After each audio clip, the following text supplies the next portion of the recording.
धन्यवाद नेक्स्ट विनीत। तो हम आज का अपना ये सेशन आरंभ करते हैं। आप सभी का स्वागत है। बदलाव का आधार हमारा हर विचार। तो ये सेशन हमारा लगभग 1 घंटे का होगा और इस सेशन में हम विनीत और मैं हम बात करेंगे बदलाव के बारे में बात करेंगे। हम विचारों के महत्व को समझेंगे और उचित विचारधारा के लिए हम कुछ तकनीक सीखेंगे। हम उनके बारे में पहले बात करेंगे, फिर साथ में उसका अभ्यास भी करेंगे। और ये सेशन समाप्त होने से पहले हम कुछ 10 मिनट तक प्रयत्न करेंगे कि हम यदि आप लोगों के कुछ प्रश्न हैं, तो हम उनका उत्तर दे सकें। और तो आप पूरे सेशन के दौरान अगर आपके कोई प्रश्न है तो आप उन्हें चैट बॉक्स में डाल सकते हैं, या अंत में जब हम सब कुछ कवर कर चुके होंगे तब भी आप चैट बॉक्स में अपने प्रश्न लिख सकते हैं और हम प्रयत्न करेंगे अधिक से अधिक प्रश्नों का उत्तर देने की। तो शुरू करने से पहले मैं आपको अपने बारे में और आनंद संघ के बारे में बहुत संक्षिप्त में बताना चाहूंगी। मेरा नाम डॉली है और अध्यात्म के मार्ग पर मेरी जो यात्रा है वह 2016 में आरंभ हुई, जब मैंने स्वयं को क्रिया योग सीखने के लिए आनंद संघ के बेसिक कोर्स के लिए रजिस्टर किया। और 2017 में मुझे क्रिया की दीक्षा मिली और मैं एक अब क्रियावान हूँ। तो और अब मैं आपको आनंद संघ के बारे में बताना चाहूंगी, जिसके लिए मैं कुछ तस्वीरें आपको दिखाना चाहूंगी। आप मुझे केवल 1 मिनट का समय दें, मैं ये शेयर करती हूँ आपके साथ। तो आनंद संघ की स्थापना स्वामी क्रियानंद जी, जिनके आप तस्वीर यहाँ पे देख सकते हैं, स्वामी क्रियानंद जी ने 1969 में करी। उन्होंने 1948 से 1952 का समय उन्होंने अपने गुरु परमहंस योगानंद जी के साथ बिताया और इसके बाद अपना पूरा जीवन उन्होंने अपने गुरु की शिक्षाओं को संसार में बांटने के लिए लगा दिया। हमारी वेदी पर कुछ तस्वीरें हैं। 1 मिनट दीजिएगा।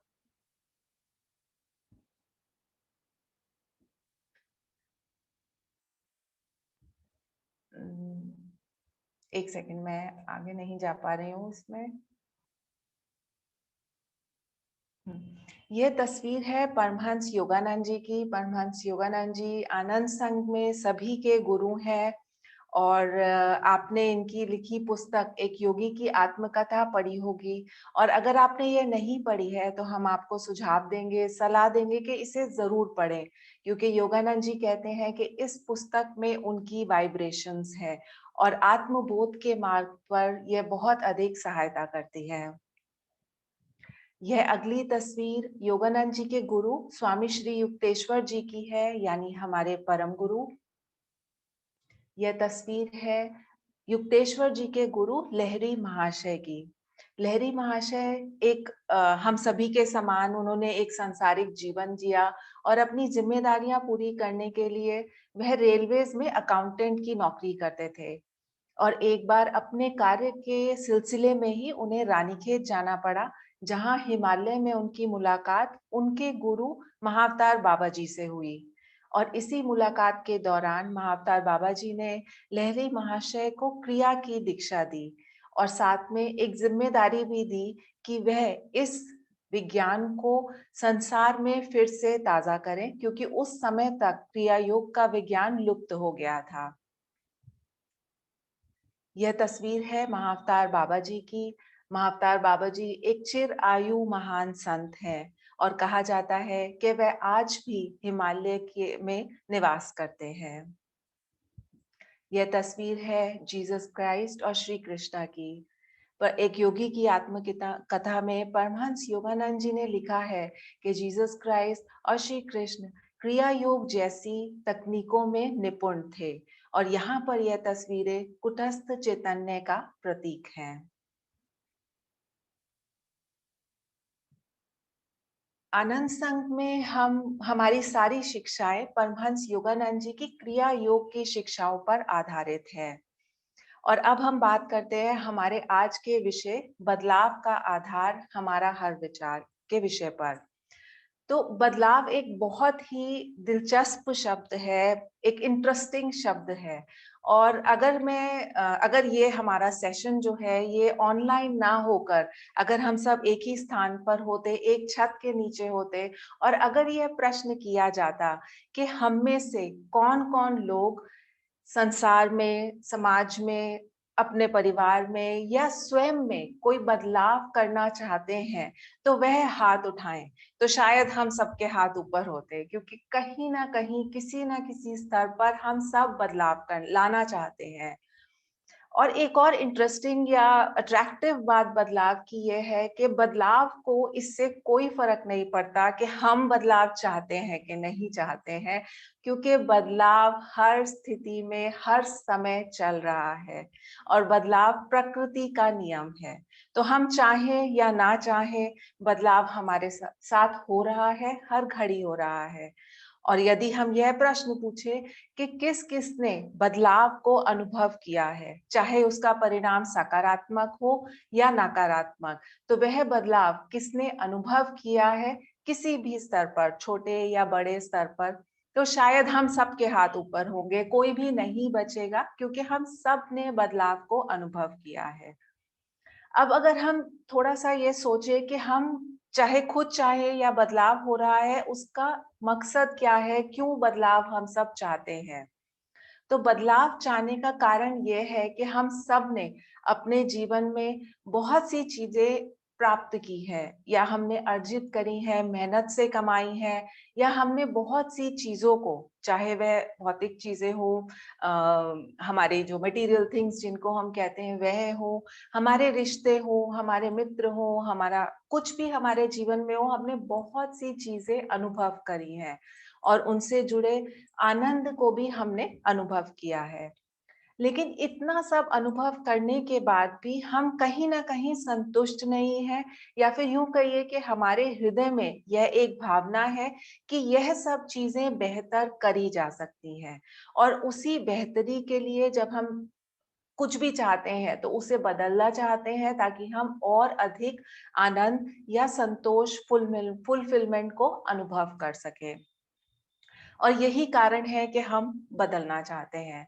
जैसे उदाहरण के तौर पे अगर हम एक साधारण सा उदाहरण दें, हमारे जीवन में बहुत से मित्र हैं, बहुत से रिश्ते हैं, अच्छे-बुरे, और हमने इन रिश्तों का आनंद अपने जीवन में अनुभव किया है, पर फिर भी हम में से हर व्यक्ति एक एक ऐसा जीवन साथी ढूँढता है जो हमें हर तरह से समझता हो, हमें एक्सेप्ट करता हो, हमारे जैसे हम हैं वैसा एक्सेप्ट करता हो, हमारी गलतियों से उसे फ़र्क ना पड़ता हो, वह हमारे को हर स्तर पर समझ सकता हो, हमारे अच्छे-बुरे का साथी हो।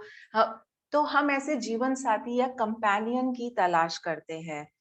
और शायद वह जीवन साथी हमारे स्पाउस के ऐसे पोज़ीशन में होता है, और हम में से बहुत लोग जो शादीशुदा हैं, वह ये जानते हैं कि अगर ये कंपेनियन हमारी उस परिभाषा में फिट नहीं होता, तो हम उसे बदलने का, उसमें एक बदलाव लाने का प्रयत्न करते हैं। और शादीशुदा लोग ये अच्छे से समझ सकते हैं कि अपने जीवन साथी में बदलाव लाने का या उसका प्रयत्न करने का परिणाम क्या होता है। वो उससे अच्छे से वाकिफ़ है, तो हम उसे ना डिस्कस करें तो बेहतर रहेगा। पर हम सब बदलाव चाहते हैं। और अगर हमसे कोई ये पूछे कि हम बदलाव किस स्तर पर चाहते हैं, तो शायद हम बहुत बड़े बदलाव भी चाहते हैं, जैसे हम सामाजिक स्तर पर बदलाव लाना चाहते हैं, आर्थिक स्तर पर हम नियम कानूनों में बदलाव लाना चाहते हैं, हम एजुकेशन सिस्टम में बदलाव लाना चाहते हैं। तो ये बहुत उच्च स्तरीय बदलाव हैं जो हर व्यक्ति चाहता है कि वह जीवन में किसी न किसी तरह लाए।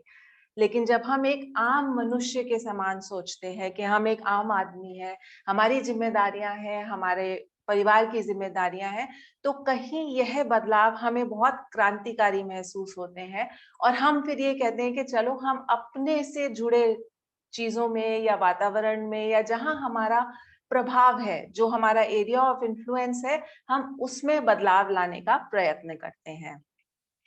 और ये भी आप लोगों ने शायद सबने ट्राई किया होगा, प्रयत्न किया होगा कि हम यह बदलाव लाएँ, जैसे हमने अपने घर में बदलाव लाने के प्रयत्न किए होंगे। और ज़्यादा बिना कहे हुए मैं आपको एक अपने जीवन का छोटा-सा उदाहरण देना चाहूँगी कि काफ़ी समय से मैं प्रयत्न कर रही हूँ कि मैं घर में अपने पेंट बदल पाऊँ, जो भी मैं नहीं बदल पा रही हूँ, क्योंकि सबका अलग-अलग सोच है और हमें उसके साथ चलना पड़ता है। तो हम इतने छोटे लेवल के बदलाव भी लाना हमारे लिए कठिन होता है, क्योंकि परिस्थितियाँ या हमारे साथ जुड़े हुए लोग उसमें बदलाव उनके कारण हम नहीं ला पाते हैं। और फिर शायद कहीं न कहीं हम सोचते हैं कि शायद आवश्यकता बाहर बदलाव लाने की नहीं है, बल्कि स्वयं के अंदर बदलाव लाने की है। शायद हमें अपना नज़रिया बदलना है, हमें अपनी आदतें बदलनी है, अपनी पसंदें-नापसंदें बदलनी है। और जब हम उनमें कोई बदलाव लाने का प्रयत्न करते हैं, तो फिर से हम एक हताश स्थिति में आ जाते हैं। यानी हमें फिर से हेल्पलेसनेस की एक भावना आती है कि शायद हमारे अंदर इतनी क्षमता या इतनी ताकत नहीं है कि हम स्वयं को भी बदल पाएँ। हम अपने अंदर की कुछ एटीट्यूड्स या कुछ टेंडेंसीज़ को हम बदल पाएँ, और फिर हम क्या करते हैं, हम सब कुछ अपने सितारों पर छोड़ देते हैं। हम कहते हैं जो मुकद्दर में होगा वह हो जाएगा, मैं अपनी तरफ से इतना कर सकता हूँ। तो कहीं न कहीं हम भाग्य पर, तकदीर या मुकद्दर पर निर्भर होना आरंभ कर देते हैं। और परमहंस योगानंद जी कहते हैं कि जिस समय हर व्यक्ति संसार में आता है, वह अपना एक मोटा-मोटा नक्शा साथ में लाता है, और उसके अंदर की जो डिटेल्स हैं, उसके विवरण हैं, वह अपने पूरे जीवन काल में भरता है।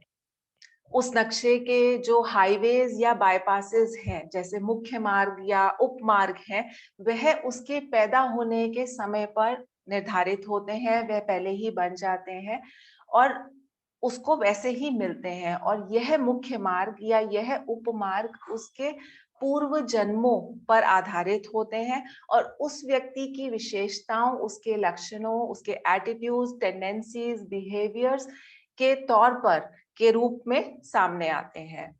और हर व्यक्ति अपने जीवन का 75% जो उसका जीवन है, वह उसका पूर्व निश्चित होता है। उसके पूर्व जन्मों के, उसके पुराने जो जन्म हैं, उनके आधार पर वह 75% पूर्व निश्चित होता है।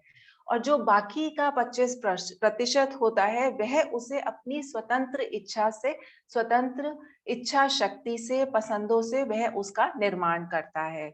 और यदि कोई व्यक्ति वह 25% स्वयं उसका निर्माण नहीं करता अपनी पसंद से, अपने स्वतंत्र इच्छा शक्ति से, तो फिर बाकी का 75% जो कि पूर्व निश्चित है, वह 25% को भी इम्पैक्ट करता है, उसको बनाता है। यानी कि हमारा आज, हमारा प्रेज़ेंट, हमारे कल के आधार पर बन जाता है, हमारा पास्ट हमारे आज पर राज्य करता है। इसीलिए हर व्यक्ति को यदि अपना यह 25% खुद निर्माण करना है, अपने तरीके से निर्माण करना है, तो उसके लिए स्पिरिचुअल शिक्षा यानी कि स्पिरिचुअल ट्रेनिंग, आध्यात्मिक ट्रेनिंग अनिवार्य हो जाती है, ताकि वह व्यक्ति अपने 25% का स्वयं निर्माण कर सके, अपने बढ़ोतरी के लिए उसका निर्माण कर सके। क्योंकि आध्यात्मिक शिक्षा हमारे 75% जो हमारे पिछले कर्मों पर, हमारे पास्ट पर बेस्ड है, उसको कंसिडरेशन में लेके, उसको नजर में रखते हुए हमें ऐसी तकनीकें प्रदान करता है, हमें ऐसे समाधान देता है, हमारे लिए ऐसे दरवाजे खोलता है, जिससे हम 25% का नया निर्माण कर सकते हैं। और क्रिया योग की शिक्षाएं हमें यह बताती हैं कि अपने अंदर यह बदलाव लाने का और यह 25% स्वयं निर्माण करने के लिए हमें कहीं भी बाहर जाने की आवश्यकता नहीं है, बल्कि हमें अपने भीतर जाकर, अपने अंदर जाकर, अपनी ऊर्जा के साथ कार्य करना है, अपने विचारों पर कार्य करना है, ताकि हम उन्हें एक सही दिशा दे पाएं, अपने एटीट्यूड्स और टेंडेंसीज जो पूर्व जन्मों के हैं, उनको एक सही दिशा, एक सही विचारधारा उनसे बना पाएं, और फिर अपने 25% का निर्माण कर अपने जीवन में बदलाव लाएं, अपने साथ जुड़े हुए लोगों के जीवन में एक सकारात्मक बदलाव लाएँ, संसार में, समाज में एक पॉजिटिव कंट्रीब्यूशन हम दे पाएँ। और इस चीज़ के लिए हमें कैसे विचारों को एक सही दिशा देनी है, उनके महत्व के लिए मैं अपने गुरु भाई विनीत को आमंत्रित करना चाहूँगी, हमें इस पर विचार बताने के लिए।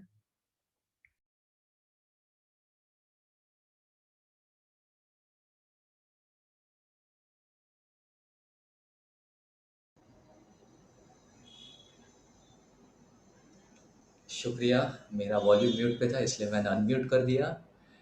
तो जैसे कि मित्रों हमने देखा कि जैसे डॉली ने कहा किसी भी चीज़ का बदलाव करने के लिए हमें बाहर जाने की ज़रूरत नहीं है। सबसे पहले हम अपने आप से शुरू करते हैं। और जैसे विचारों की बात आती है तो विचारों का हमारे जीवन पे बहुत बहुत महत्वपूर्ण प्रभाव होता है। चाहे हम छोटा कार्य कर रहे हो, चाहे बड़ा कार्य कर रहे हो, चाहे हम छोटा निर्णय ले रहे हो या बड़ा निर्णय, ये सब विचारों पे आधारित है कि उसका परिणाम कैसा होगा और उसमें क्या होगा आगे चल के। एक बहुत ही लोकप्रिय कहावत है, what we think that we become, यानी जैसा हम सोचते हैं वैसा ही हम बन जाते हैं। इसका मतलब जो भी विचार आप नियमित तौर पे सोचते रहते हैं, और जैसे योगानंदा जी ने कहा डायनामिक विल पावर के माध्यम से, यानी आत्मशक्ति के माध्यम से हम जो भी विचार रोज नियमित तौर पे सोचते हैं वैसा ही हमारे जीवन पे उसका प्रभाव होता है। यानी वो विचार एक तरफ से मटेरियलाइज हो जाते हैं हमारे जीवन में, भौतिक रूप ले लेते हैं। और योगानंद जी से एक यूज करते, एक शब्द बोलते थे, वो बोलते थे हैबिट ऑफ थॉट्स। यानी वो इसके लिए, यानी हमारे विचारों की आदत है। हम सोचते हैं आदत है, जो हम फिजिकल कार्य करते हैं वही है, बट नहीं, विचार जो हम नियमित क्या हमारे मन में चल रहा है वो भी तो एक आदत है। तो उसे कहते थे विचारों की आदत है। और ये जो नियमित विचार हमारे मन में चल रहे हैं, वो योगानंद जी कहते हैं वो मेंटल मैग्नेट्स की तरह है। यानी हमारे मानसिक लोचुंबक की तरह है, जिसमें शक्ति होती है। जैसे मैग्नेट, आप सबको पता है मैग्नेट में अपने तरफ खींचने की चीज़ों को शक्ति होती है, वैसे ही हमारा जो मानसिक मैग्नेट है, जो विचार है नियमित, हम जिसे विल पावर से सोचते हैं, उसको उसमें शक्ति है कि चीज़ों को या तो हमारी तरफ खींचे या तो हमारे से दूर भगाए। चीज़ों हो या कोई लोग हो, यानी इंसान हो। जैसा हम सोच रहे हैं, हम सकारात्मक विचार लगातार सोचते रहते हैं, continuously positive frame of mind में रहते हैं, तो आप देखते हैं हमारे जीवन में आज कल नहीं तो परसों पॉजिटिविटी आती है। सकारात्मक सिचुएशंस आ जाती है, सकारात्मक लोग आते हैं। बट अगर हम नेगेटिव सोचते हैं, चाहे वो एक सबकॉन्शियस यानी अवचेतन मन से क्यों ना हो, एक भय भय में रहते हैं या इनसिक्योरिटीज में रहते हैं, तो हम मेरी आवाज आ रही है? किसी ने लिखा है आवाज गई। विनीत आ रही है आवाज़ मेरे को, तो आई थिंक शायद किसी एक ही या को प्रॉब्लम आ रही ओके, है। I continue, I just continue. ठीक है, तो मेरा विचार टूट गया इस बार। तो हाँ, तो मैं कह रहा था कि जैसा सकारात्मक हो या नकारात्मक, जैसे हम इनसिक्योरिटी या फियर में लेते हैं, वैसा ही हमारे जीवन में हम आकर्षित वैसा ही पर जो भी सिचुएशन होता है या वैसे ही लोग हमारे जीवन में आते हैं। क्योंकि जो भी हम सोचते हैं, जैसा मैंने कहा, वो एक फिजिकल, एक भौतिक रूप ले लेता है। ये समाज में योगानंदा जी ने कहा, ये यूनिवर्स में, ब्रह्मांड में जो भी है, वो एक किसी ना किसी के विचार है जो भौतिक रूप में हमें दिख रहे हैं। यानी उन्होंने जो अंग्रेजी में कहा है, everything in the universe is thoughts, thoughts of belonging to humans in material form. किसी ना किसी के विचार हमें जो भी दिख रहे हैं, चाहे हम बाहर देखें, रास्ता हो या गाड़ी हो या मकान है हो, या वो किसने बोला है, हम इंसानों के माध्यम से ही आया। भले ईश्वर का हमने शक्ति उसमें यूज किया है, उनके माध्यम से किया है, बट इंसान ने किया। तो किसी ना किसी के विचार, आपके घर में आप बैठे हैं, अभी मैं भी घर से कर रहा हूँ ये वेबिनार, तो घर में क्या देखता हूँ मैं? ये दीवार देखता हूँ, मैं दरवाजे देखता हूँ, ये किसने बनाया? हाँ, हमने घर को सजाया है। बट अगर आप पहले देखना चाहे तो मैं ये मकान में रह रहा हूँ, ये जो घर की दीवारें है, ये किसने बनाई? मैंने तो नहीं बनाई। ये एक आर्किटेक्ट, जैसे हम जाते हैं एक आर्किटेक्ट इस विचार करने से पहले ही इसका एक विजुअलाइजेशन जो बोलते हैं, कल्पना करता है कि मुझे ऐसा मकान बनाना है, ऐसा कमरा बनाना है, इधर दीवार होगी, पूर्व दिशा में ये होगा, ईस्ट फेसिंग ये होगा या नॉर्थ फेसिंग ये होगा, इधर दरवाज़ा होगा, इधर एक थोड़ा छोटा कॉरिडोर होगा। छोटी सी छोटी डिटेल जो है आर्किटेक्ट जो है वो जो कंस्ट्रक्शन कंपनी के साथ होता है वो सोचता है उसे, अ, एक तरह से कल्पना करता है और बाद में वो अपने विचारों के माध्यम से एक चित्र बनाता है उसका, जो इंजीनियरिंग ड्राइंग आपको पता होगा एक बड़े से फ्रेम में, वो बाद में कंस्ट्रक्शन कंपनी एक बिल्डर जो मकान बनाता है उसको दिखाता है, और वो मकान जो बनाता है बिल्डर जिसे कहते हैं हम, वो उसे एक फिजिकल रूप यानी एक भौतिक फॉर्म देता है जिसे हम घर कहते हैं। हम बाद में जाते हैं घर खरीदते हैं और बाद में हम सजाते हैं पेंट करते हैं जैसे, और जो भी हम करते हैं घर को सजाते हैं वो हमारे हाथ में है, पर वो भी तो एक विचार है। तो देखा, सब कुछ जो देखे आप गाड़ी देखो या छोटी चीज दिखती है किसी न किसी के विचार के माध्यम से, या ये लैपटॉप जो है किसी, जब टेक्नोलॉजी लैपटॉप नहीं रहा किसी ने सोचा था इसके बारे में, वो विचार किया था, कल्पना की थी ऐसा मुझे कुछ आज इन्वेंट करना है, और बाद में वो टेक्नोलॉजी के माध्यम से ये क्रिएट हुआ। वैसे हमारे जीवन में हमारा आर्किटेक्ट कौन है? विचार कहाँ पे होते हैं? विचार हमारे मन में होते हैं। तो हमारा मन जो है, योगानंद जी ने कहा है, वो हमारे जीवन का आर्किटेक्ट है। और मन जो है वो जैसे ये लैपटॉप और कंप्यूटर में होता है, आपके मोबाइल में होता है सीपीयू जो प्रोसेसिंग यूनिट होता है, वैसा है। यानी मन में जो भी हम जैसे हम लैपटॉप और मोबाइल है, ऐसे डिवाइसेस जो भी हम डालते हैं उसमें फीड करते हैं, वो उसी को सेव कर लेता है, और हमेशा जब हम शुरू करते हैं तो उसी चीज़ को दिखाता है हमें। वो ऐसी कोई भी चीज़ नहीं दिखाता है जो हमने सेव ना किया हो। अगर आप सेव ना करें तो वो डिलीट हो जाती है या सेव ही नहीं होती है, आपको पता है। तो मन हमारे इंसान इंसान के जीवन में एक सीपीयू की तरह, एक डिवाइस की तरह है, जो हम जैसा उसको फीड करते हैं, जैसे विचार जैसी आदतें हम उसके फीड करते हैं, वो वैसा ही वो उसे सेव कर देता है, एक प्रिंट बना के रख देता है, और नियमित तौर पे वो हमें याद दिलाता रहता है। और हमें पता है, आपको कैसे, हमें कैसे पता कि हमें रोज सुबह उठना है, हमें ब्रश करना है, फिर हमें नहाना है, नाश्ता करना है, दफ्तर जाना है, कामकाज करना है, दफ्तर में क्या क्या काम था, या तो स्कूल में क्या होमवर्क था, वो कैसे याद आता है हमको? हमने कहीं न कहीं ये हमारे नियमित तौर पे करते हैं। रोज़ हम सुबह उठते हैं, रोज़ ब्रश करते हैं, रोज़ नहाते हैं, रोज़ दफ्तर जाते हैं, और रोज़ जो भी नियमित खाते-पीते जो भी काम होते हैं, करते हैं। तो ये नियमित तौर पे जैसे हम मैंने कहा था, जो भी हम सोचते हैं, करते हैं, वो मन सेव कर लेता है, और वो हमें, उसका काम है हमें नियमित तौर पे वही वक़्त पे वो याद दिलाना, भई इतना बजा है, आपको इतना बजे आप रोज़ ये करते हो, आप कर लीजिए। तो मन का ये काम है, मन को नहीं पता क्या सकारात्मक है, नकारात्मक, पॉजिटिव, नेगेटिव, वो हमारे पे है, हमारे इच्छा शक्ति पे, हमारे विवेक का, जिसे डिस्क्रिमिनेशन कहते हैं, उस पे है। मन का सिर्फ काम है हमको याद दिलाना, चाहे वो कुछ भी हो। तो इसलिए हमने देखा कि मन काफ़ी शक्तिशाली है, और मन ही नहीं, मन और जो शरीर है, योगानंद जी ने कहा, और हमें भी पता है, mind and body are interrelated, यानी मन और शरीर एक दूसरे से जुड़े हुए हैं। अगर शरीर में हमें कुछ मान लीजिए अच्छा ना लगता हो, शरीर में आपको बुखार आ जाए, बहुत कॉमन चीज़ है एक बुखार, सब समझते हैं। बुखार आ गया हो तो आपको कैसा लगता है? हमें अच्छा लगता है बुखार में? अगर एक्सेप्ट कि आप बहुत बड़े योगी हैं जिससे उसके ऊपर जाना आता है, हमको अच्छा नहीं लगा बुखार में, एक ऊर्जा हमें महसूस होती है जो कहीं न कहीं अटक गई हो, या शरीर भार भार शरीर में भार लगता है। आनंद वो जो एक महसूस नहीं होता है, क्योंकि शरीर का प्रभाव मन पे होता है और मन का प्रभाव शरीर पे ही होता है, वाइस वर्सा भी सच है। यानी हमारे मन में अगर हम सकारात्मक विचार सोचते हैं तो कैसे लगता है? आप अगर आप शांतता के बारे में सोचते, प्रेम के बारे में सोचते हैं, चैरिटी या कुछ भी ऐसे अच्छे किसी के भी बारे में, एक बुरे इंसान के भी बारे में अच्छे विचार करते हैं, तो आप देखेंगे आपको अच्छा ही लगता है, एक आनंद लगता है। और अगर जो हम नकारात्मक, यानी जैसे नकारात्मक विचार, और जो मैंने बोला इनसिक्योरिटी, फियर्स, भय में रहते हैं, चाहे कुछ बाहर चलता हो, बाहर क्या परिस्थिति है उसका भय, अरे ये मेरे साथ ना हो जाए, तो आपको कैसा लगता है? अच्छा नहीं लगता। कौन व्यक्ति है जिसे गुस्सा करना अच्छा लगता है? कोई कह सकता है मुझे गुस्सा करना मुझे बहुत ही आनंद आता है, मुझे बहुत शांति महसूस होती है जब मैं औरों पे गुस्सा करता हूँ, या किसी को थप्पड़ मारता हूँ तो मुझे बहुत प्रेम आता है। नहीं, ऐसा नहीं होता है। और यही तो ईश्वर का एक संकेत है हमारे लिए कि आप गलत सोच रहे हो।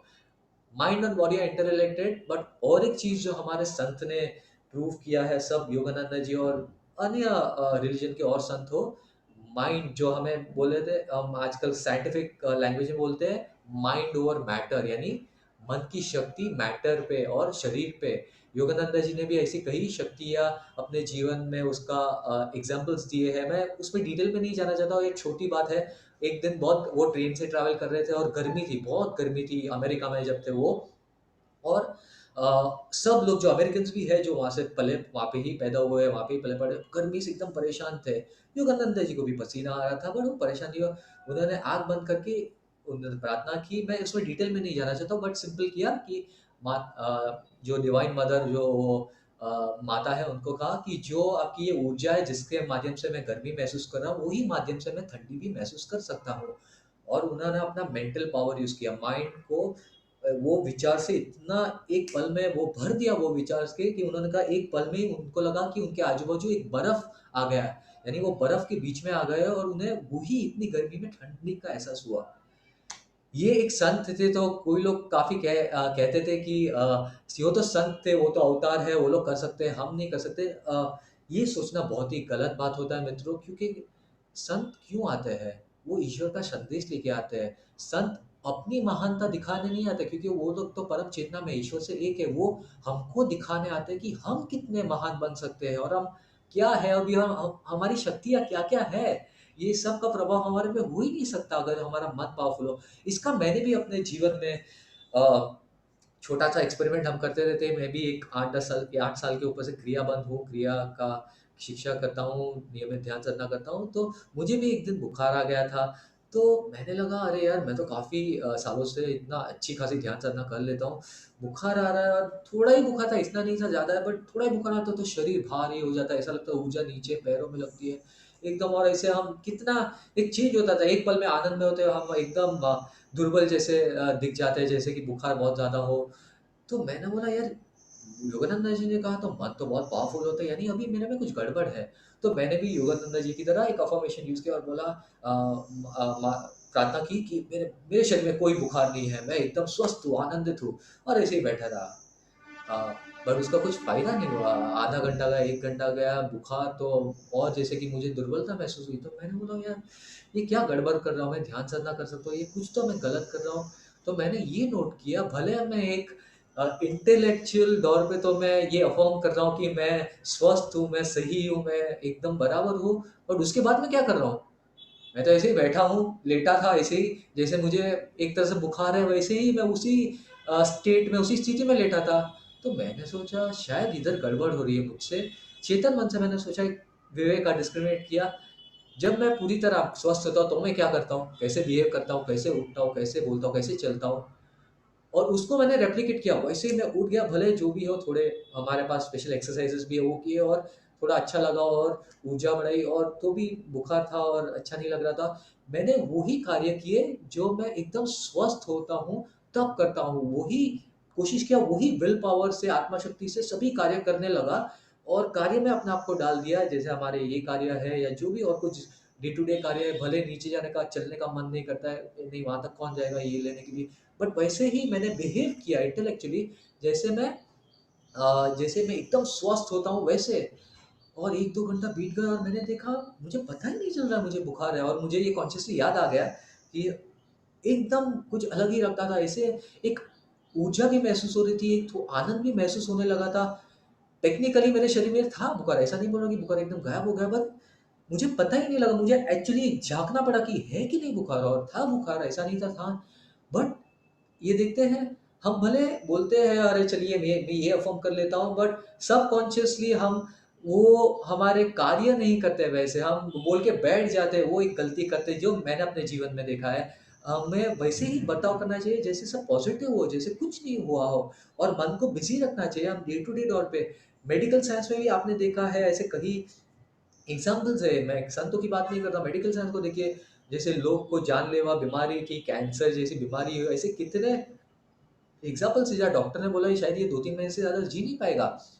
पर वो आदमी आध्यात्मिक मार्ग पे नहीं होते हैं, नॉर्मल आदमी होते हैं, जो जिसका विल पावर इतना होता है, एक पॉज़िटिव फ्रेम में होते हैं वो लोग, और विल पावर, एक जीने की इच्छा भी होती है, विल पावर के बेस पे वो लोग ने ज़िंदगी 2 महीना नहीं, 5-5, 10-10 साल खींच लिया है without anything, just will power, यानी ऑटोमैटिकली उनको पता नहीं है क्या हुआ, बट जो विल पावर के माध्यम से मन इतना शक्ति, जिसका माइंड नेचुरली जितना पावरफुल हो, वो खींच लेता है, मेडिकल साइंस को भी बीट करता है, डॉक्टर के प्रेडिक्शन के आगे बढ़ सकता है, और विज्ञान डॉक्टर भी कहते हैं कि नहीं पता, ये तो ईश्वर का आशीर्वाद था, या ये तो एक अ,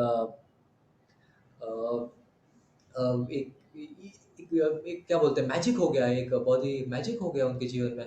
हमारे जैसे युक्तेश्वर जी हमारे संत भी ये जीवन में उदाहरण दिए, और उन्होंने तब उदाहरण दिए थे जब वो संत नहीं थे। युक्तेश्वरी एक बार बीमार पड़ जाते हैं, और जब वो लहरी महाशय हमारे परम गुरु, जैसे डॉली ने बोला, युक्तेश्वरी लहरी महाशय के शिष्य थे। तो वो एक बार बहुत बीमार पड़ गए थे, और ऐसी हालत थी उन्हें उठा नहीं जाता था, और लहरी महाशय के पास गए। लहरी महाशय को बोला, आप गुरुदेव कुछ कीजिए, मैं बहुत बीमार हूँ। तो लहरी महाशय ने उनका थोड़ा एक हास्यदायक अ, विचार से कहा, अच्छा तुम बीमार हो, तुम अपने आप को बीमार करके मेरे पास आते हो और तुम बोलते हो बीमार हो, क्या पता कल सुबह तुम ठीक हो जाओ। तो यही कहने पर युक्तेश्वर जी का जो मानसिक स्टेट ऑफ माइंड था, मानसिक स्टेट था, स्तर था, चेंज हो गया। उनको लगा लहरी माशा ने उसे हील कर दिया है, और दूसरे दिन सुबह उठे, एकदम गायब हो गया था उनकी बीमारी, और वो भागते हैं लहरी माशा के पास आए, अरे गुरुदेव आपका बहुत बहुत शुक्रिया, आपने मुझे स्वस्थ कर दिया। लहरी माशा हंसे और उन्होंने बोला, अच्छा आप फिर आ गए, आप खुद को बीमार करते हो, आप खुद को ही स्वस्थ करते हो, क्या पता कल आप फिर से बीमार हो जाओ। ये बोलने पर युक्तेश्वर जी का मन फिर से नेगेटिविटी की तरफ खींचा गया, और उन्होंने उन्होंने कहा कि मुझे ये विचार आया कि कल सुबह अगर मुझे ये वापस बीमारी आए तो मेरी क्या हालत होगी। ये जो मैं इनसिक्योरिटी इनसिक्योरिटी और भय की बात कर रहा था, उसका उदाहरण दिया उन्होंने। दूसरे ही दिन वो बीमार पड़ गए, और वो पहले से ज़्यादा बीमार पड़े, इतने बीमार पड़ गए उठ के जा भी ना पाए। बट कैसे भी करके वो फिर से लहरी माशा अपने गुरु के पास गए, गुरु जी ये मेरी हालत देखिए, मैं चलने के भी लायक नहीं हूँ। और उन्होंने फिर से हंसा, देखा मैंने कहा था तुम अपने आप को स्वस्थ करते हो, तुम अपने आप को बीमार कर दो। और युक्तेश्वर ने आखिरी दौर पे कहा, गुरु जी बस हो गया, आप रोज मुझे ये ताना मारते रहते हैं, बट मैं क्या कर रहा हूँ, मैं तो कुछ नहीं कर रहा हूँ। तो लहरी माशा ने बोला, आप मन, आपकी मानसिक दौर ऐसी है, अगर मन में आप विचार सकते हो, जैसे युक्तेश्वर जी ने भी believe in the believe in एक नॉन एग्जिस्टेंस ऑफ इलनेस, यानी बीमारी जैसे है ही नहीं। अगर आप जैसे शक्ति से सोच सकते हो मैं बीमार नहीं हूँ, और जैसे मैंने अपने आप का उदाहरण दिया, छोटी सी उदाहरण है, वैसे ही बिहेव कर सकते हो जैसे आप एकदम स्वस्थ हो, तो बहुत फर्क पड़ता है। बीमारी हो सकता है आपके शरीर में थोड़ी हो, आपकी दवाई भी लेने पड़े, बट वो बीमारी का असर आप पे नहीं पड़ेगा, और आप अपने आप को ये फिजिकल लिमिटेशन से बाहर निकाल के आप अपनी आत्मा की शक्ति से काम करने लगोगे मित्रों। तो ये था हमारी माइंड का पावर जो है, जो हमारे जीवन में, और हमने संतों के भी जीवन में देखा है। तो हम तो संत नहीं है, ना मैं पूरी तरह से संत हूँ, ना कोई दौली संत है, ना हम कोई संत नहीं है, तो हम क्या कर सकते हैं? एक उदाहरण मैंने अपनी छोटा जीवन का दिया, बट और क्या टेक्निक्स है जो हम कर सकते हैं कि हम हमारी चेतन मन की अवस्था में परम चेतना से जुड़ सके, सही विचार कर सके। आइए देखते हैं। इसके लिए बहुत ही एक अच्छा प्रिंसिपल जो योगानंदा जी ने कहा है, एक एक्सप्लेन किया है, वो कहा है, thoughts are universally rooted not individually, यानी विचार जो है वो है सार्वभौमिक माध्यम से जुड़े जड़े है ब्रह्मांड में, यूनिवर्सली रूटेड है, और व्यक्तित्व की दौर से उसे गाड़ा नहीं गया है, यानी व्यक्तित्व के दौर से उसे नहीं गाड़ा, एक सार्वभौमिक दौर से उसे ब्रह्मांड में गाड़ा गया है विचारों को। यानी संसार में, इस ब्रह्मांड में जो भी पहले हो चुका है, अभी हो रहा है, जो आगे होने वाला है, सबके जो विचार है वो वाइब्रेशंस के रूप में इस ब्रह्मांड में अभी वाइब्रेट हो रहे हैं। और हम जो भी सोचते हैं, जैसे हमने बोला पॉजिटिव यानी सकारात्मक सोचे या नकारात्मक, जो नियमित सोचते हैं, उस हिसाब से हम ब्रह्मांड में उस वाइब्रेशंस से कनेक्ट हो जाते हैं। तो पहले भी जो संत है, अवतार है, इसलिए हम कहते हैं कि संत अवतार कहीं नहीं गए, शारीरिक रूप से अब नहीं होंगे ठीक है, बट उनका वाइब्रेशन अभी भी है, और हम वैसा ही बिहेव कर सके, उनकी तरह ही बर्ताव कर सके, उनकी शिक्षाओं का पालन कर सके, उनकी तरह सोच सके, तो हम ब्रह्मांड में उनकी वाइब्रेशंसों से सुर मिलाएंगे, और हमारे जीवन में ऐसी परिस्थितियां वैसी ही लोग को हम खींचेंगे। और ये हमने देखा है कि हमने जो भी किया है, हम ये मार्ग पे क्यों चले, क्योंकि कहीं न कहीं हमने उनसे प्रेरणा ली है, और फिर उनकी किताब या उनकी किताब के माध्यम से हम आए, और हमको प्रेरणा मिली, और बाद में हम इस मार्ग पे आ गए। अगर आप, जैसे मैंने बोला, थोड़ा इनसिक्योरिटी और भय है आजकल जो बहुत कॉमन है, नेगेटिव थिंकिंग बहुत कॉमन है, वैसे सोचते हो तो आप ब्रह्मांड में जो पूरी नेगेटिविटी, पहले जिन्होंने भी नेगेटिविटी किया था, जो भी नकारात्मक लोग वो थे पहले, हिस्ट्री में अभी जो है और पहले आगे भी जो आने वाले हैं, उनके विचार ऑलरेडी जुड़े हुए हैं संसार में। तो अगर आप नेगेटिवली नकारात्मक सोचते हो, भले सबकॉन्शियस चेतन मन से सोचते हो, तो आप ब्रह्मांड में वहीं कनेक्ट हो जाओगे और वो लोगों उसकी चेतना से सुर मिलोगे, वैसा ही नेगेटिविटी आपके जीवन में आएगा। एक अच्छी बात है, जो पहला जो विचार आता है इसके लिए हम जिम्मेदार नहीं है योगानंद जी ने कहा कि पहला विचार हमारे पहले के कर्मों से और अभी तक जो भी हमने कर्म किए उसके हिसाब से आता है, बट उसके साथ वो पहला विचार जो आता है उसके साथ क्या करना, उसके लिए आपको अपनी डिस्क्रिमिनेशन विवेक का यूज करना पड़ेगा। और आपको आपका एक विल पावर जो फ्री विल है उसको सही तरीके से यूज करना पड़ेगा चेतन मन से, क्योंकि ये ब्रह्मांड बहुत ही शक्तिशाली है और उसकी शक्ति इन संतों ने अपने जीवन में दिखाई है वो क्या क्या कर सकते हैं। हम अभी अलग अलग शहर अलग अलग गांव में बैठे हैं, बट ये टेक्नोलॉजी के माध्यम से कनेक्टेड है। ये टेक्नोलॉजी है जो एक भौतिक रूप में, हमने बोला किसी का विचार है जो भौतिक रूप में है, बट हम मेंटली भी कनेक्ट कर सकते हैं किसी से भी, योगानंद जी ने किया है।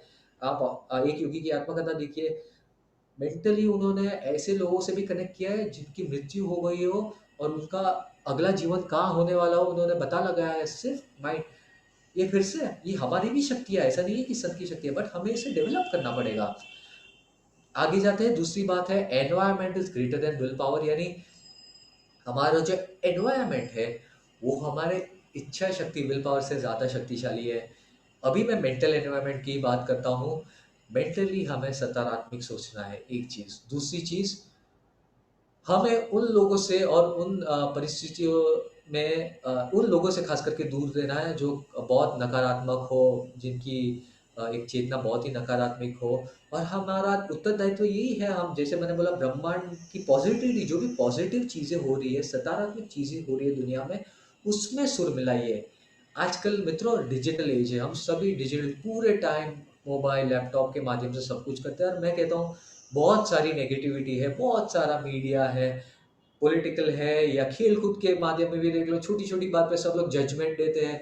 सचिन तेंदुलकर को कैसी बैटिंग करनी चाहिए, विराट कोहली को कैसी बैटिंग करनी है, उसको कैसा बॉल मारना चाहिए अगर आप खेल-कूद में हो। जो लोग खुद को अभी ज़िंदगी में जिसने बैट नहीं पकड़ा हो, वो दूसरे लोग को एडवाइस देने लगते हैं। और एक तरफ से ये सब बेकार की चीज़ें हैं। आपको डिजिटली जब आप इंटरनेट और न्यूज़ भी देखते हो तो बच के रहिए। न्यूज़ से भी योगानंद जी ने बोला आपको क्या हो रहा है दुनिया में पता होना चाहिए, बट ज़्यादा डिबेट्स और ज़्यादा जो आर्ग्यूमेंट्स हो रहे हैं, आदि शंकराचार्य ने भी बोला है, अगर जो आप वाइज हो, आप अगर जो बुद्धिमान हो, तो आप आर्ग्यूमेंट से दूर रहेंगे, आप डिस्कस करेंगे। तो आर्ग्यूमेंट जो नेगेटिव डिबेट्स हो रहे हैं उससे हमें दूर ही रहना है मित्रों, आप बच के रहिए। जो बेसिक इन्फॉर्मेशन है आप रखिए अपने पास, बट उससे ज़्यादा कुछ मत कीजिए। तो बहुत ही नकारात्मक चीज़ें उससे बच के रहना है आपको, और वो आप फिर से आपको आत्मबल विवेक यूज़ करके करना पड़ेगा। आगे चलते हैं, जो मेंटल एनवायरनमेंट की दूसरी बात करते हैं, तो ये हमेशा आपने सुना है simple living and high thinking, यानी सिंपल लिविंग हाई थिंकिंग का मतलब ये नहीं कि मैं बहुत ही एक सरल तरीका से एकदम सिंपली रहूं और उत्तम विचार सोचूं, बट मेंटल वो माइंड का एक मन का, ये हमारी चेतना है, मन का स्तर है, ये कॉन्शियसनेस है। हम मन में बहुत विचार करने लगते हैं, क्योंकि जैसे मैंने बोला हम बहुत ज़्यादा रिएक्ट करते हैं। आजकल की दुनिया में रिएक्शन ज़्यादा है और एक्शंस बहुत ही कम है। हम आप देखेंगे अभी भी कुछ भी देख रहे हो तो कितने लोग एक मन को खाली रख के देखते हैं, कुछ भी चीज़ सुन सकते हैं, देख सकते हैं। एक तरह से एज़ अ गुड लिस्टनर जिसे कहते हैं, उस तरह से हम कुछ भी देख सकते हैं। पर ऐसा नहीं, हम रिएक्ट करते जाते हैं दूसरे लोगों की बातों पे, न्यूज़ की बातों पे, ये बातों पे। तो ये हमें सिंप्लीफाई करना है, जो हम बोलते हैं क्लटर, जिसे अंग्रेजी में कहते हैं कचरा। मन में हमारे विचारों को बहुत कचरा भर गया है। अगर आप अपनी जो लाइफ़स्टाइल है इसको सिंप्लीफाई करते हो, जो आपको रोज़ करना है, बेसिक चीज़ें हैं जैसे ब्रश करने से लेकर नहाते हुए, और जो भी बेसिक आपके काम-काज है, आपके घर के ख़्याल रखते हैं, बेसिक चीज़ें आप करेंगे आप, और अगर जो मन को शांत रखना सीखेंगे, आप देखेंगे कि 90% जो हमारे विचार थे वो व्यर्थ थे, हमें ज़रूरत ही नहीं थी, और इसलिए हम इतने कन्फ्यूजन में आ जाते हैं, हम इतने अज्ञानता से भर जाते हैं। तो ये बहुत ही इम्पोर्टेंट है, और इसलिए हमें सबसे बड़ी चीज़ ये सीखनी है जो जिसे एक्सेप्टेंस कहते हैं, स्वीकृति जिसे कहते हैं। जो भी हमारे जीवन में आता है उसे स्वीकार करना, भागवत गीता लिखा है एक्सेप्ट विद इवन माइंडेडनेस। हम इवन माइंडेडनेस से स्वीकार करते हैं, और हम पहली तो बात, जो भी अच्छा हो रहा हो या ऐसा लग रहा है अच्छा नहीं हो रहा हो, हम कुछ भी करने से पहले हम पहली तो बात शांतता में बैठे। अगर आपको थोड़ा भी ध्यान आता है तो कुछ भी करने से पहले, खास करके आप निर्णय लेते हो या बड़ा कार्य करने से पहले अपने मन को शांत कीजिए, अपने सांसों पे ध्यान दीजिए, और उसी मन की शांति से जो आत्मा के माध्यम से आती है, उस शांति के बाद कार्य करने का प्रयास कीजिए। ऐसा योगानंदा जी ने कहा है। उन्होंने कहा है कि what ever comes of it self let it come, क्योंकि इस दुनिया जो है, उन्होंने कहा है the world is a school, यानी ये जो दुनिया है हमारे लिए पाठशाला है। हम क्यों इस दुनिया में बार बार ऐसे ही इंसान के एक अज्ञानता के रूप में आते हैं, क्योंकि हमें, और क्यों वही सिचुएशन हमारे जीवन में रिपीट होती जाती है, क्योंकि हम ईश्वर हमें सिखाना चाहता है। हम एक सिचुएशन अगर आपके जीवन में एक जो भी है रिपीट हो रही है, इसका मतलब है हमने उस सिचुएशन से आगे बढ़ना नहीं सीखा है। तो हमें जब तक हम उस सिचुएशन के एक सही विचार करने के माध्यम से और उस सिचुएशन का सही सॉल्व कर नहीं कर देते, तब तक वो सिचुएशन हमारे जीवन में रिपीट होती रहेगी। जैसे स्कूल में जाते थे, अगर आप एग्जाम पास नहीं करते थे तो उसी एग्जाम आपको बार बार देना पड़ता है, हमको प्रमोशन नहीं मिलता है। वैसे ही जीवन में अगर आप ये अपनी जो भी अभी की परिस्थिति है, खास करके वो परिस्थिति है जो कठिन लगती है, नकारात्मक लगती है, उसको एक पॉजिटिव फ्रेम ऑफ माइंड पे से और सही लाइफस्टाइल जीवन जीने का सही तरीका जो इन्होंने बताया है गुरुओं ने, अ, उसके माध्यम से हम उसको पार नहीं करते, तो हम फंसे पड़े रहेंगे और बार बार री यानी जन्म लेते ही रहेंगे और आगे बढ़ते ही जाएंगे। और यहाँ पे ही ध्यान साधना मित्रों बहुत ही महत्वपूर्ण रखती है। जो भगवत गीता में लिखा है, जैसे जो इंसान ध्यान नहीं करता उसे शांतता का एहसास ही नहीं है, और जो शांतता का एहसास ही अनुभव ना कर पाए वो खुश कैसे रह सकता है। इसीलिए ही हमने देखा है, चाहे कितने भी लोग अमीर हो, अमीर लोग भी कहते हैं मैं अमीर हूँ, मेरे पास बहुत पैसा है, बट मैं खुश नहीं हूँ, मैं फ्रस्ट्रेटेड हूँ, मैं थक गया हूँ जिंदगी से। और आगे भी जो टेक्निकें हैं जो मैं डॉली से कहूँगा कि वो आपसे क्या शेयर करें, हम और क्या-क्या कर सकते हैं हमारे जीवन में एक चेतन मन से आगे बढ़ने के लिए। Dolly? Thank you Vineet. So हमने यह देखा कि तो हमने यह देखा, विनीत ने हमें बताया कि जो भी हमारे आसपास, जो भी हम अपने भौतिक संसार में देखते हैं, हमारे आसपास हो रहा है, वह सब हमारे विचारों पर निर्भर करता है। और जैसा कि एक लेखक है जॉन मैक्सवेल, उन्होंने कहा है change is inevitable, growth is optional. यानी कि बदलाव निश्चित है लेकिन उन्नति वैकल्पिक है। और अगर हम अपने जीवन में उन्नति देखना चाहते हैं, उन्नत होना चाहते हैं, तो हमें यह अपने विचारों के माध्यम से हमें उसे एंश्योर करना पड़ेगा। उचित विचार रखकर हमें आगे जीवन में बढ़ना होगा। तो जैसे कुछ प्रश्न भी आए हैं कि हम यह करें कैसे, हम कैसे वह सकारात्मक मानसिकता या विचारधारा को डेवलप करें, अपने विचारों को सकारात्मक करें। तो या कैसे हम अपनी आदतों को बदले, ये भी एक प्रश्न आया है। तो जैसा कि हमने देखा कि हमारे जीवन में हमारे जो विचार होते हैं वो काफी हद तक हमारे पूर्व जन्मों पर निर्धारित होते हैं, उनसे निश्चित होते हैं। तो हमें वह भी बदलने हैं और करंट प्रेजेंट स्थिति में हमें पॉजिटिव रहना है।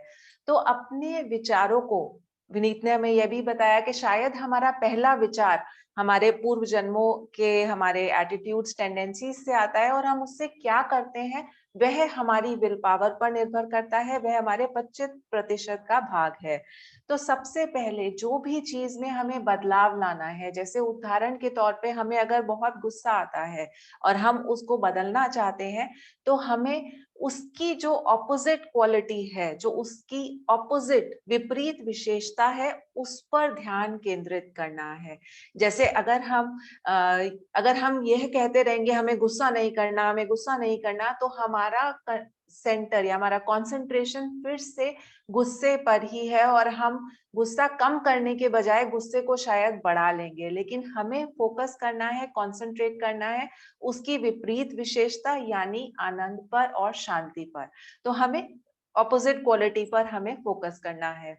दूसरी चीज जो हमें ध्यान रखनी है वह यह है कि हमारे दिन में बहुत से विचार आते हैं, लेकिन हर विचार हमारा अभिव्यक्त नहीं होता। जैसे हम दिन में बहुत से कार्य करते हैं, जैसे मान लीजिए मैं कहीं पे नौकरी करती हूँ, मैं फाइनेंस की नौकरी करती हूँ और मैं ऑफिस जाने के लिए गाड़ी भी चलाती हूँ। तो जिस समय मैं कार चला रही हूँ, मैं एक ड्राइवर हूँ। लेकिन अगर मुझसे कोई पूछता है कि मैं क्या करती हूँ, तो मैं उससे बोलती हूँ कि मैं फाइनेंस का जॉब करती हूँ।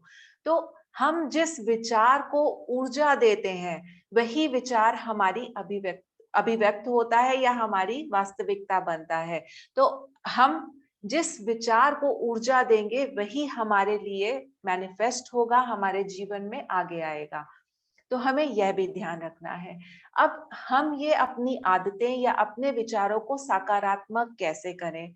क्रिया योग हमें इसकी बहुत सी तकनीकें देता है, बहुत से साधन देता है और उनमें से एक तकनीक हम आज आपके साथ बाँटना चाहेंगे, जिसे हम अभिपुष्टि कहते हैं। अभिपुष्टि का अर्थ है कि हम जो भी चीज़ चाहते हैं, हम बार-बार उसको रिपीट कर रहे हैं, उसको बोल रहे हैं। और अभिपुष्टि का असर हम तब अपने जीवन में महसूस कर पाते हैं जब हम उसे ना केवल चेतन मन से बोलते हैं, बल्कि हम उसे अपने अवचेतन में भी लेकर जाते हैं और परम चेतना के स्तर पर भी लेकर जाते हैं। और ऐसा करने के लिए हमें पहले उस अभिपुष्टि को बहुत ही ऊंचे स्वर में दोहराना होता है, फिर हम उसे हल्के स्वर में दोहराते हैं और फिर हम एकदम मेंटली सिर्फ उसको अंदर ही अंदर दोहराते हैं, ताकि वह हमारे अवचेतन मन में भी चली जाए और वह हमारे परम चेतना से भी हम उसको महसूस कर पाए। लेकिन यह अभिपुष्टि करने से पहले हमें स्वयं को शांत करना होता है, केंद्रित करना होता है। तो बेहतर यह होगा कि हम ध्यान साधना के तरीकों को सीखें और फिर ध्यान में जाने के बाद इसका अभ्यास करें। लेकिन अभी हम साथ में थोड़ा-सा प्रैक्टिस करेंगे ताकि आप उसे ला पाएँ, अपने जीवन में ढाल पाएँ। वैसे हम अपनी अभिपुष्टि खुद बना सकते हैं कि हम क्या कहना चाहते हैं, बोलना चाहते हैं। लेकिन उसमें हमारे जो हमारा मस्तिष्क होता है, हमारे अनुभव होते हैं, उस पे निर्धारित होकर संभव है कि हम उसे पूरा पॉजिटिव या सकारात्मक ना बना पाएँ। तो उसके लिए यदि आप चाहें तो हमारे स्वामी क्रियानंद जी द्वारा लिखी हुई यह पुस्तक है, आरोग्य की अभिपुष्टियाँ। आप यह ले सकते हैं, जिसमें पूरी 52 अभिपुष्टियाँ हैं। हमारे जीवन की अलग-अलग चीज़ों से रिलेटेड, जैसे अगर हम सफलता चाहते हैं, तो हम सफलता के लिए क्या अभिपुष्टि इस्तेमाल करें? यदि हम अपने ओर मित्र आकर्षित करना चाहते हैं, प्रेम आकर्षित करना चाहते हैं, आनंद, आमदनी या कुछ भी ऐसी चीज़ जो हम अपने जीवन में आकर्षित करना चाहते हैं, अपने विचारों को बदलकर, तो हम उसका प्रयोग कर सकते हैं। तो आज हम प्राण शक्ति की अभिपुष्टि करेंगे। तो मैं आप सबसे निवेदन करूंगी कि आप जहां पर भी हैं, थोड़ा सा शांत होकर बैठ जाएं, अपनी रीढ़ की हड्डी, अपनी स्पाइन को सीधा करें बिल्कुल। और केवल कुछ क्षणों के लिए, मे बी 1 मिनट के लिए, हम अपनी आंखें बंद करते हैं। प्रयत्न करें कि हमारे विचार हमें परेशान ना करें।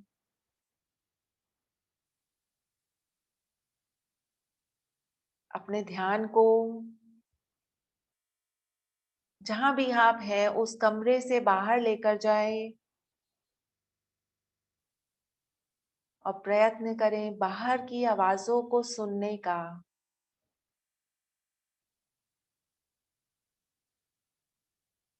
उन आवाजों को पहचानने का प्रयत्न करें।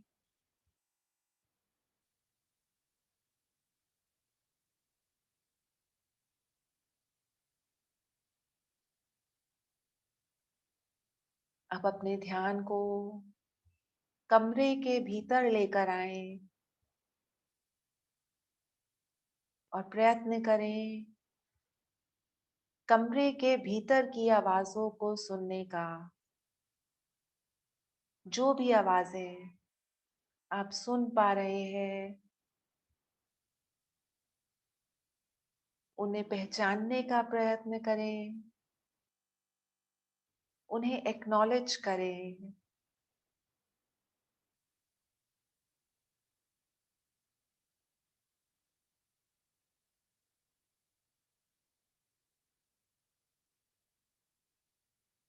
आप अपने ध्यान को अपनी श्वास पर लाएं।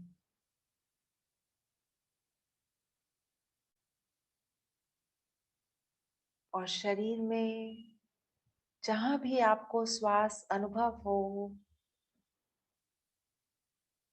उससे एक संबंध स्थापित करें।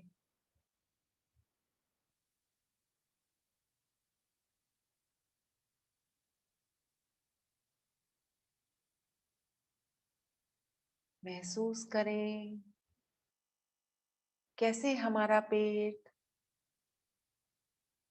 या सीना हमारी श्वास के साथ बाहर और अंदर जा रहा है।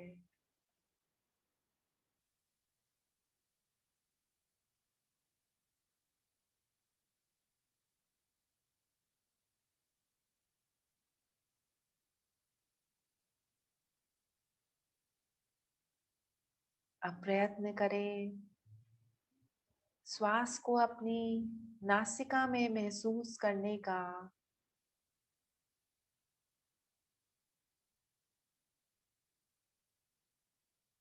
किस तरह हवा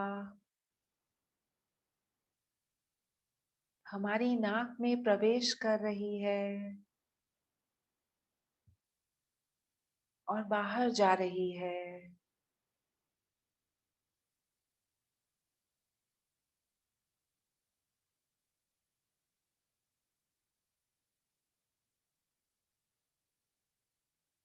अब अपने ध्यान को अपनी भौहों के बीच अपने आध्यात्मिक नेत्र पर केंद्रित करें।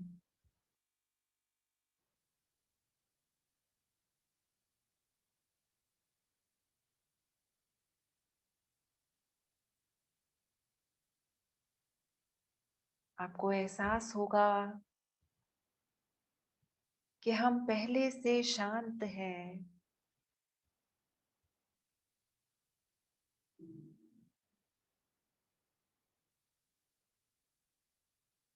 इस शांति और स्थिरता की अवस्था में हम प्राण शक्ति की अभिपुष्टि करेंगे। ध्यान को आध्यात्मिक नेत्र पर केंद्रित रखे हुए आप ऊंचे स्वर में मेरे साथ यह अभिपुष्टि दोहराएं। मेरे अंदर वह सब कुछ करने की प्राण शक्ति है जो मैं करना चाहता हूं। मेरे प्रत्येक कार्य के पीछे ईश्वर की असीम शक्ति है। मेरे अंदर वह सब कुछ करने की प्राण शक्ति है जो मैं करना चाहता हूं।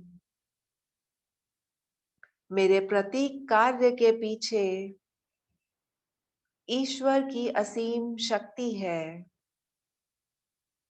अब थोड़े हल्के स्वर में दोहराएं। मेरे अंदर वह सब कुछ करने की प्राण शक्ति है जो मैं करना चाहता हूं। मेरे प्रत्येक कार्य के पीछे ईश्वर की असीम शक्ति है। अब बहुत ही हल्के स्वर में मेरे अंदर वह सब कुछ करने की प्राण शक्ति है जो मैं करना चाहता हूँ। मेरे प्रत्येक कार्य के पीछे ईश्वर की असीम शक्ति है। अब केवल मन ही मन में बिना आवाज के दोहराएं। मेरे अंदर वह सब कुछ करने की प्राण शक्ति है जो मैं करना चाहता हूँ। मेरा प्रत्येक कार्य के पीछे ईश्वर की असीम शक्ति है। मेरे अंदर वह सब कुछ करने की प्राण शक्ति है जो मैं करना चाहता हूँ। मेरे प्रत्येक कार्य के पीछे ईश्वर की असीम शक्ति है। अब आंखें बंद रखते हुए ही यह प्रार्थना सुने। ओ ब्रह्मांडीय ऊर्जा, मेरे शरीर की समस्त कोशिकाओं को प्राण शक्ति दो। अनंत प्रेरणा से मेरे मन का पुनर्भरण करो। मेरी आत्मा को अपने अनंत आनंद से भरो।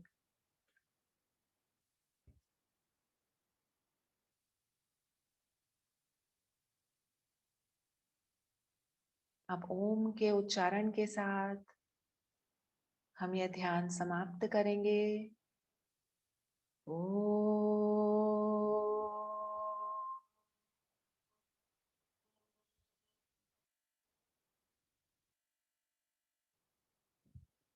शांति शांति शांति। तो ये एक बहुत छोटा सा उदाहरण था अभिपुष्टि का। और यदि आप और अधिक गहराई से क्रिया योग और क्रिया योग की तकनीकों को सीखना चाहते हैं ताकि हम अपने जीवन का कंट्रोल या नियंत्रण स्वयं कर सके, तो आप हमें हमारे ईमेल आईडी kriya@anandaindia.org पर ईमेल लिख सकते हैं। अभी जितने हम प्रश्नों के उत्तर देंगे, हम यह ईमेल आईडी चैट बॉक्स में भी डाल देंगे, तो आप उस पे लिख सकते हैं।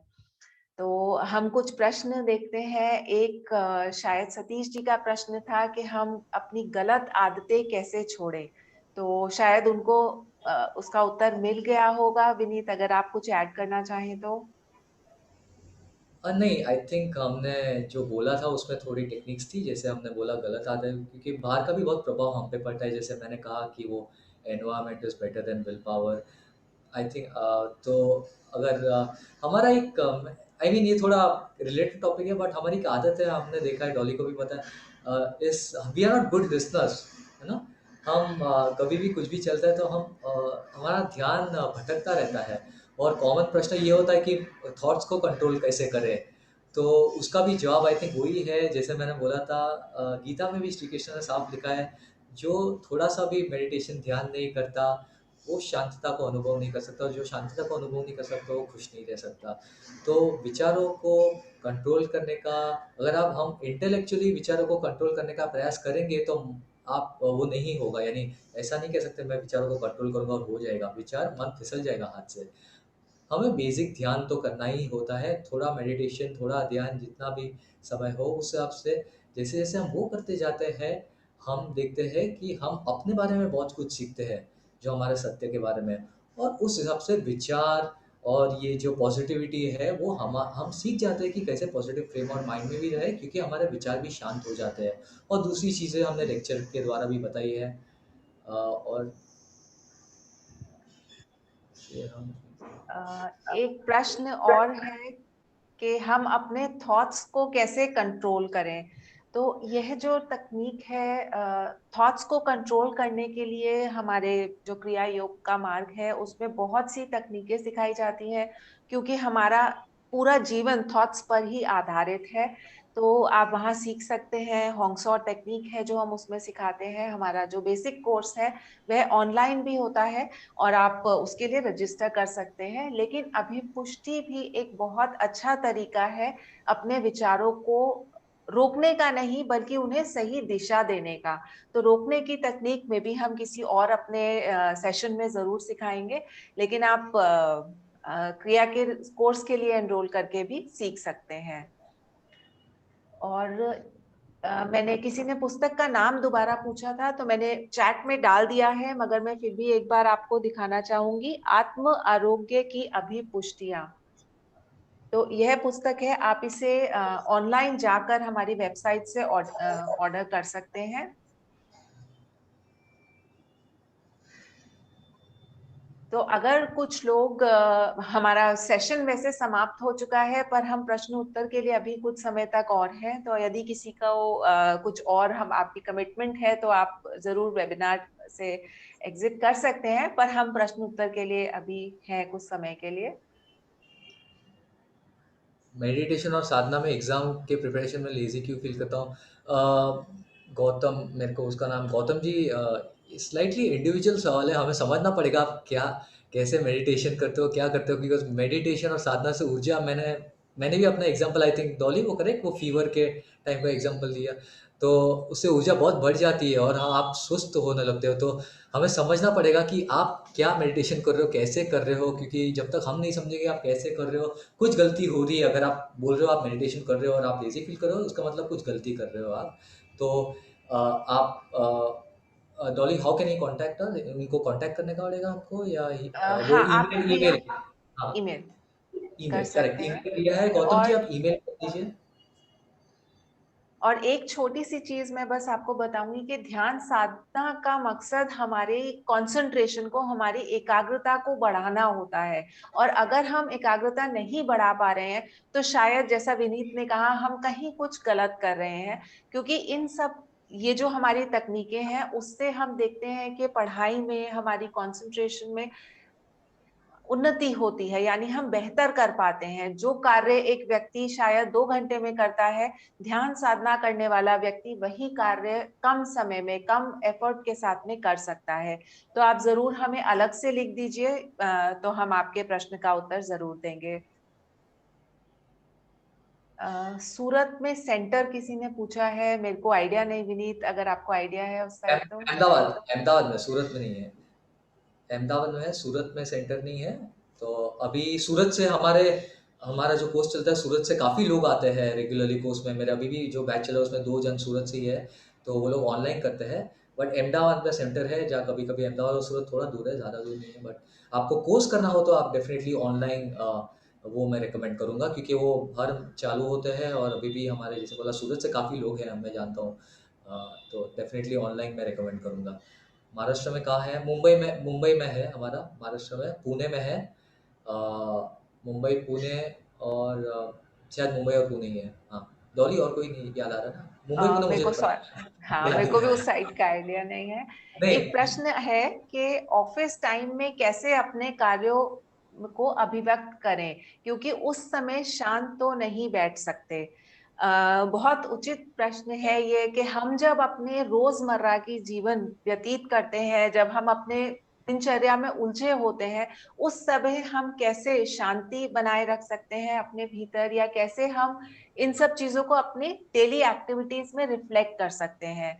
तो उसके लिए जब हम अपना एक ध्यान साधना का रेगुलर नियम बनाते हैं, जब हम ये तकनीक सीखते हैं और अपना एक रेगुलर नियम बनाते हैं, तो हम पाते हैं कि साधना के समय हम परमात्मा से, ईश्वर से, उनके किसी भी रूप में उनसे एक संपर्क स्थापित करते हैं। मानिए शांति से हमने एक संपर्क स्थापित किया और हमारे भीतर वह कनेक्शन सदैव बना हुआ रहता है।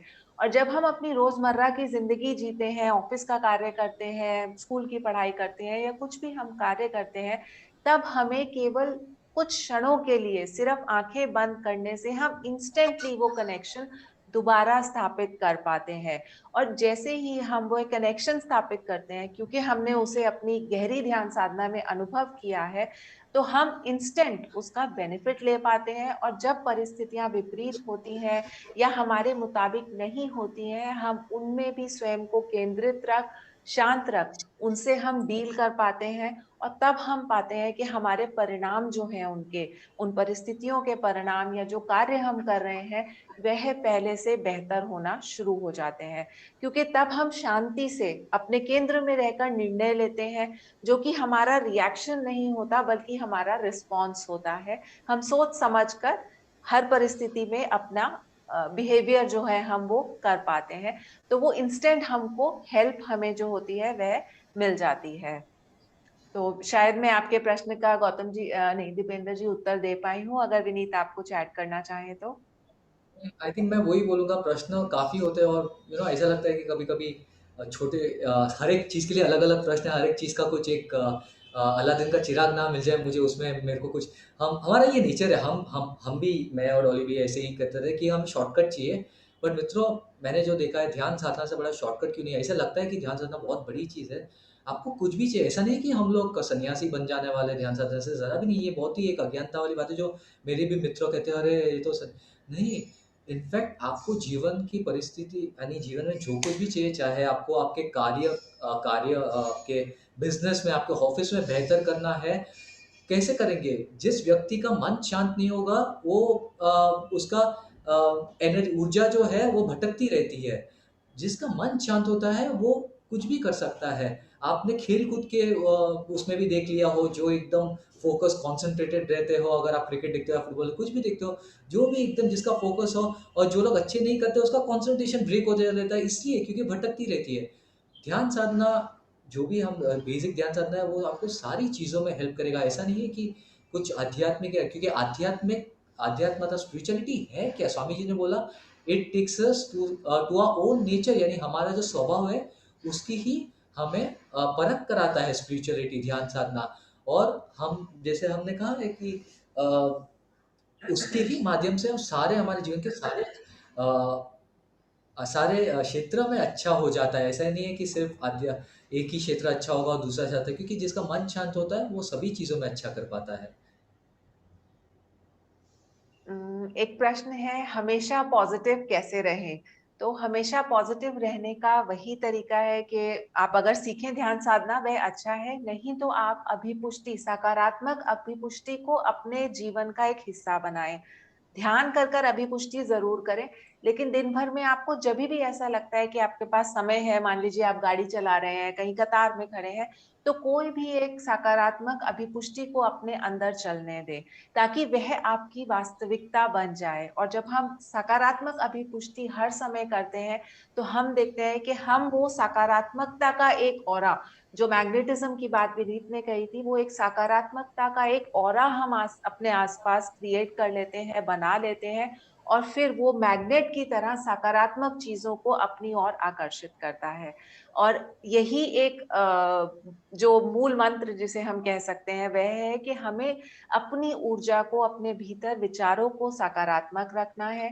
तो थोड़ा सा ध्यान दीजिए कि जब वो पहला नकारात्मक विचार आता है, आप उसे एकदम साइड रखें और उसके विपरीत सकारात्मक विचार की अभिपुष्टि आप प्रारंभ करें, और आप बहुत जल्दी देखेंगे कि इस अभ्यास से बदलाव आने शुरू हो जाते हैं। दुनिया में सकारात्मक चीज़ों से शोर मिला है, जैसे मैंने लेक्चर में भी कहा है, एनवायरनमेंट बहुत नकारात्मक चीज़ें हैं आजकल। और वो द्वैध्य है, जैसे ड्युअलिटी कहते हैं, ये रूल है शुरुआत से ही सृष्टि का रूल है, जहाँ पॉजिटिविटी होगी नेगेटिविटी होगी। हमारा काम है पॉजिटिविटी से सुर मिलाना। तो आपके जीवन को सिंप्लीफाई कीजिए, मन को सिंप्लीफाई करने के ध्यान बेसिक तो करना ही है सबको। और मैं फिर से कहता हूँ, हम शॉर्टकट लेते हैं और ध्यान साधना से बड़ा शॉर्टकट और कोई नहीं है, क्योंकि ये सब चीज़ों को एक्सेलरेट कर देता है और आपको पता भी नहीं चलेगा। हम स्टार्टिंग में सोचे, अरे हम क्या एक मैथमेटिकल कैलकुलेशन करते हैं, मैं इतना करूँगा तब जाके ये होगा। बट ध्यान उससे विपरीत है। आप हमको एक ही कदम बढ़ाना है और दूसरे सब कदम गुरु और ईश्वर का आशीर्वाद हम देखेंगे। हमने देखा है ये कैसे पूरी दुनिया बदल जाती है हमारी। जो कल उठ के हमें महसूस होता है हमारा अनुभव से, कल उठ के ये समस्या है, कितनी गंभीर समस्या है, आज वो समस्या रही नहीं है, क्योंकि उसका असर ही नहीं होता यार। और या तो उसका हमें एक एकदम सॉल्यूशन मिल जाता है, जो सुपर कॉन्शियसनेस कहते हैं। बट ऑफ कोर्स बेसिक चीज़ हम वही करेंगे कि अगर जो लोग ध्यान नहीं करते, उसे एक सही तरीके से ध्यान सीखना चाहिए।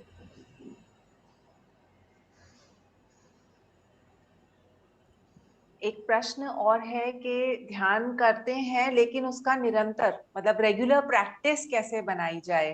तो परमहंस योगानंद जी कहते हैं कि the soul loves to meditate. तो हम जितना अधिक ध्यान करेंगे, हमें उतना अधिक ध्यान करने का की इच्छा होगी, हमारा मन करेगा।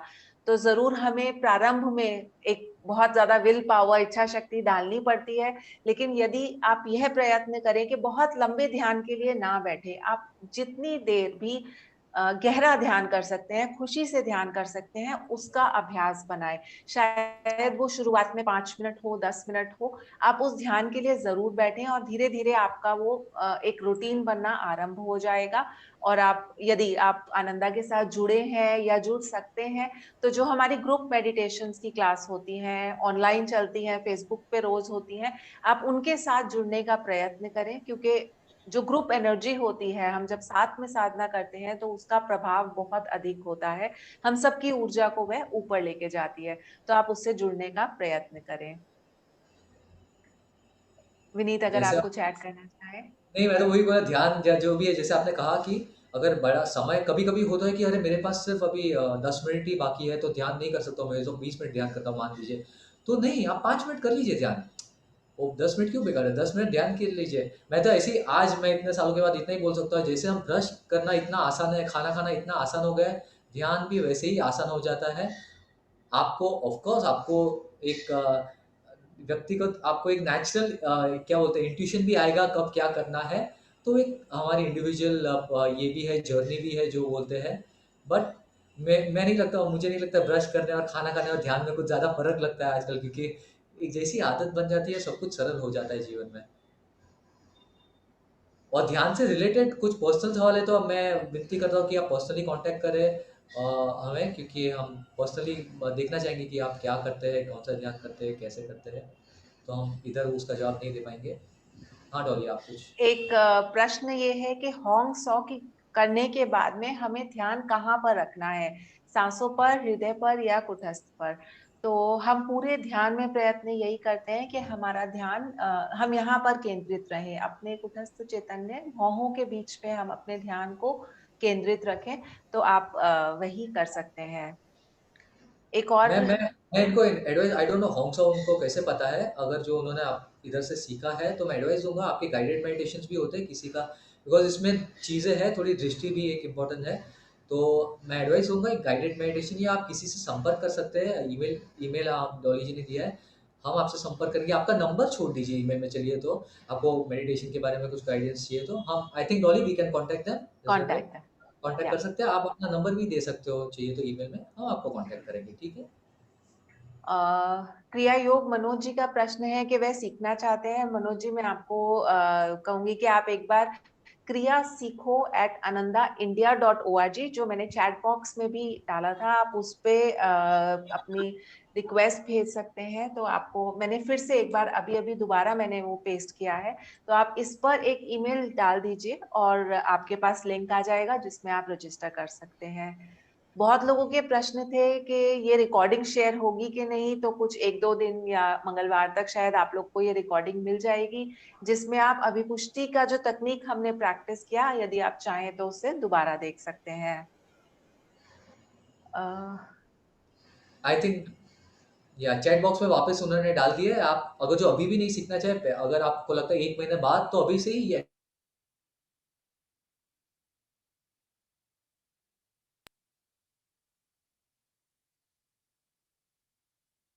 आई थिंक विनीत का कनेक्शन थोड़ा वीक हो गया है, मगर आप, मैं एक बार फिर से चैट बॉक्स में डाल रही हूँ, आप लास्ट चैट में ये आईडी पिक कर सकते हैं।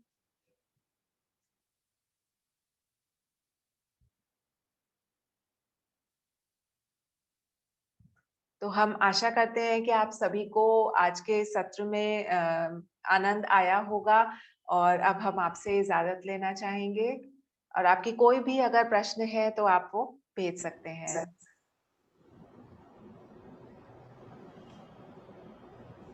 विनीत, आई थिंक अभी हम समाप्त करते हैं, अगर आप कुछ कहना चाहें लास्ट में।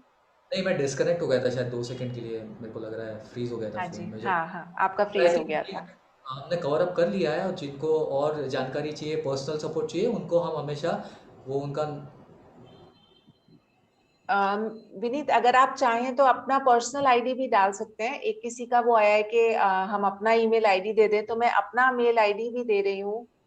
ठीक तो है, अगर मैं आप अपना। चाहो विनीत तो आप टाइप कर दीजिए।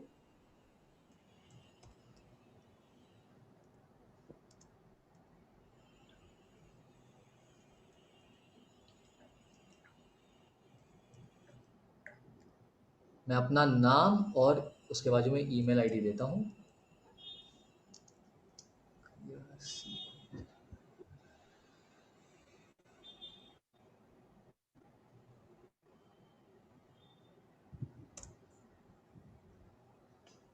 डॉली ने अपना डाला है, और मैंने मेरा ऑफिशियल ईमेल आईडी जो है kriya3@anandaindia.org, और डॉली जी का है dorigowri@rediffmail.com।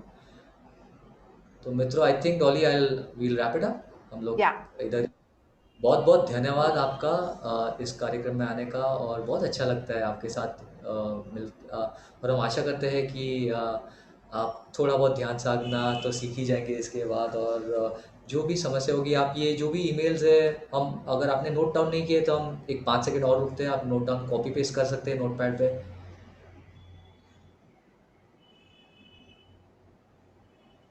वरना रिकॉर्डिंग भी उन लोग को ये दिखेगा, करेक्ट? रिकॉर्डिंग में दिखेगा चैट्स का? नहीं, I I am am not not sure. Sure, मुझे भी नहीं पता।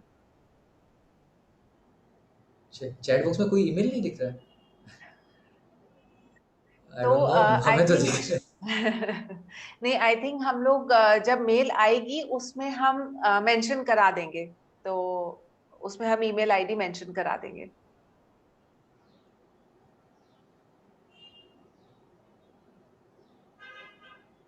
अगर किसी को दिख रहा है तो कोई कंफर्म कर सकें तो प्लीज। कोई नहीं दिख रहा है, हमें तो सब मैसेजेस दिख रहे हैं।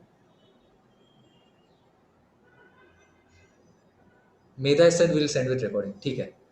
ठीक है मित्रों, आपको रिकॉर्डिंग के साथ मिल जाएगी आई थिंक। हम यहाँ पे ही डॉली आप समाप्त कर सकते हैं। ठीक, आप सभी का धन्यवाद। Thank you very much. Thank you. जय गुरु।